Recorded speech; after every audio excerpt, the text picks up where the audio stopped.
Hi friends, welcome back to kavitha Samayal.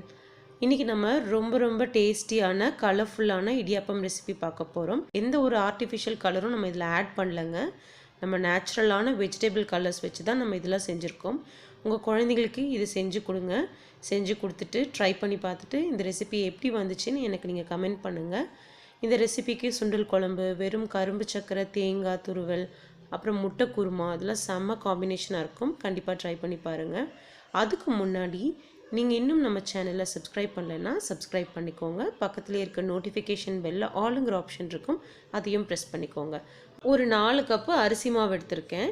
அதை நல்லா வறுத்து எடுத்துக்கலாம். ஒரு 2 நிமிஷம் அதை நல்லா வறுத்துக்கோங்க. அப்போ தான் உங்களுக்கு இடியாப்பம் ஒன்றோட ஒன்று ஒட்டாமல் உதிரியாக கிடைக்கும்.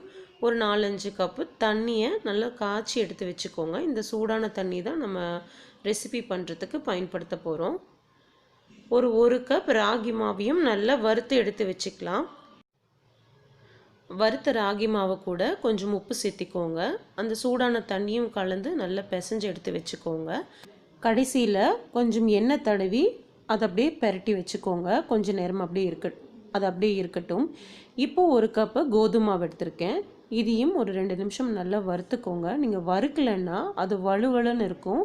வறுத்தாதான் இடியாப்பம் சாஃப்டாகவும் இருக்கும், ஒன்றோட ஒன்று ஒட்டாமலும் இருக்கும். தேவையான அளவு கொஞ்சம் உப்பு சேர்த்திக்கோங்க. அது நல்லா கலந்து விட்டுட்டு நம்ம காய்ச்சி எடுத்து வச்சோம் இல்லைங்களா, அந்த தண்ணி கலந்து சப்பாத்தி மாவு பதத்துக்கு நல்லா பிசைஞ்சு எடுத்து வச்சுக்கோங்க. தேவைப்பட்டால் கொஞ்சம் எண்ணெய் தடவி வச்சுக்கோங்க.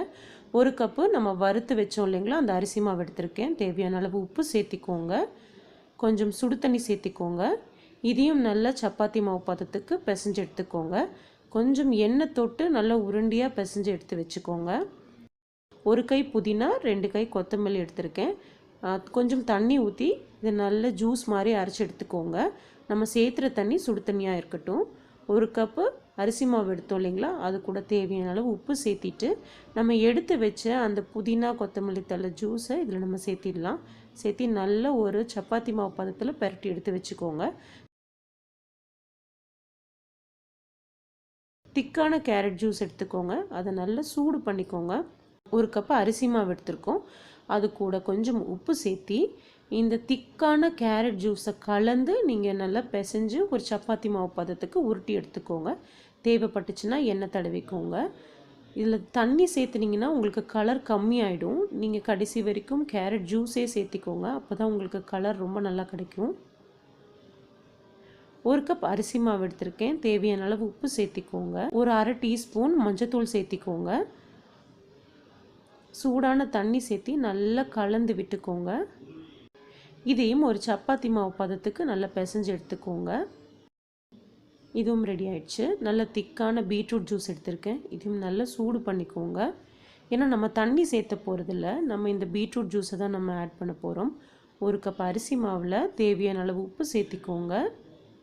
இந்த பீட்ரூட் ஜூஸை ஊற்றி நல்ல சப்பாத்தி மாவு பதத்துக்கு இதையும் பெரட்டி எடுத்து வச்சுக்கோங்க.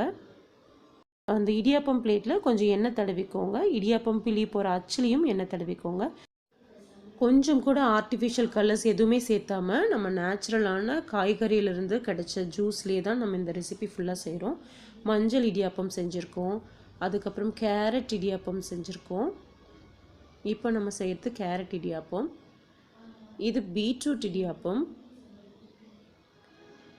இது பிளெயினான வெள்ளை இடியாப்பம். கோதுமை இடியாப்பம். இது ராகி இடியாப்பம்.